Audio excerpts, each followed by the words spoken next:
Brian, why do you think you should be paying more tax? Because I feel I would like to live in a pleasant, comfortable society.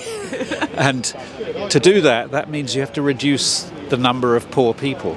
I don't like the thought that half of the population are struggling. And I don't think there's any need that they should be struggling. There are plenty of people that are quite well off like me who would be happy to share their money a little bit more than they do. And for you, if you were to be taxed on what you guys are asking for, which is 2% over 10 million, how would that impact your life? What are the things that you might not be able to do having been taxed at that rate? I wouldn't even qualify for that tax, to be honest. I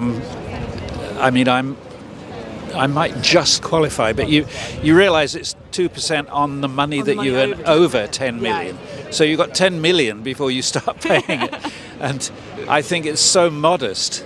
I mean, I've agitated within this movement to say, why don't we make it 5% or 10% or something like that? What about those? What's your message to? Because we hear a lot about those millionaires or billionaires. You know, people like Elon Musk who obviously don't think the same way you do and think that they should, be allowed to accumulate their wealth into the billions and billions of pounds. What would your message be for those people? It's obvious to me that there's a feedback loop involved in wealth, which to say if you get a little bit rich, you are very likely to get richer. It works the other way around with poverty. If you get poor, you're very likely to get poorer. So those things are not self-correcting. It doesn't work. There's not the trickle-down theory that people used to believe in the 70s and 80s, that it's good for people to get rich because that money gradually gets dispersed among poorer people, so it helps them. But that isn't what happens. The rich accumulate more and more wealth. It doesn't trickle down to anybody. It trickles up, actually. And Labour have obviously been very, very reluctant to speak about a wealth tax because they say that it might drive wealth creators or business people out of the country. Do you agree with that assessment? I don't think that's true. I think some people will leave because there are some people who are mean-minded to the extent that they would rather go and live in some shithole country than pay an extra few £1,000 a year rent. So there are those people. Frankly, I'd be bloody pleased if they fucked off and went and lived there. Excuse my language, but rich people really piss me off a little bit because it's so small-minded to think that the only thing that matters is the number that you have in the bank. It's just amazing to me. Don't we love life because we love seeing everybody else enjoying it as well? And it also seems that once you've got your house or houses and you can go on your nice holidays, what more do you want, really? Like, what do you need that extra money for? I would love to know what you need that extra money for. You need it to impress your rich friends. I remember seeing an interview with Carlos Slim once on television, and he was at that time one of the richest men in the world.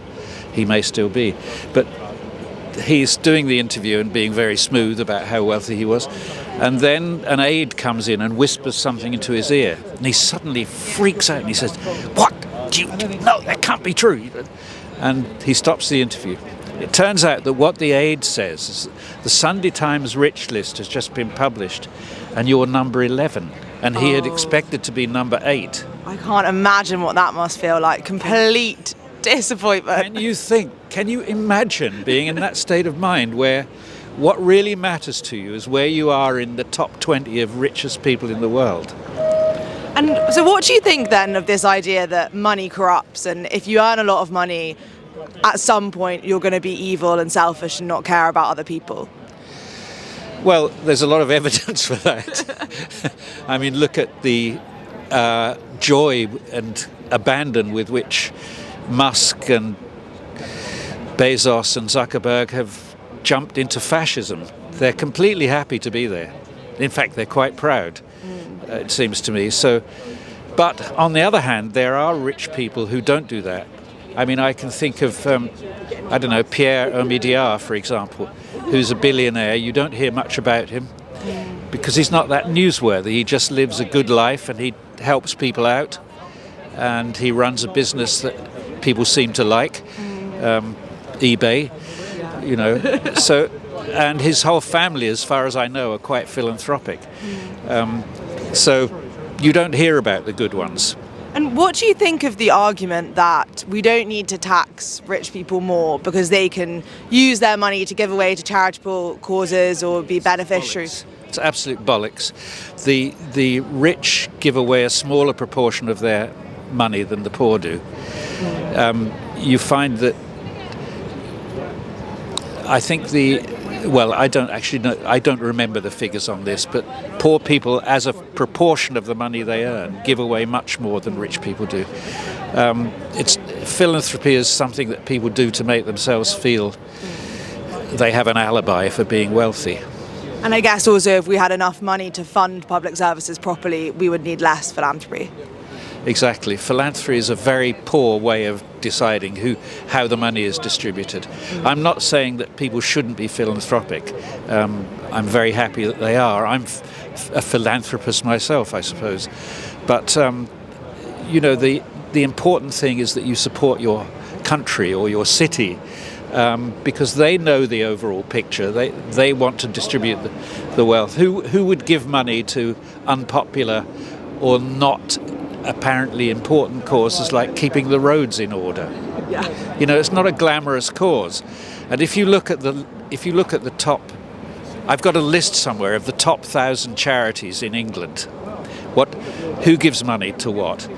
The top 1,000 charities include, at number 40, I think, the Retired Donkeys Trust or something like that. And the 7th biggest charity is the RNLI, Royal National Lifeboat Institute.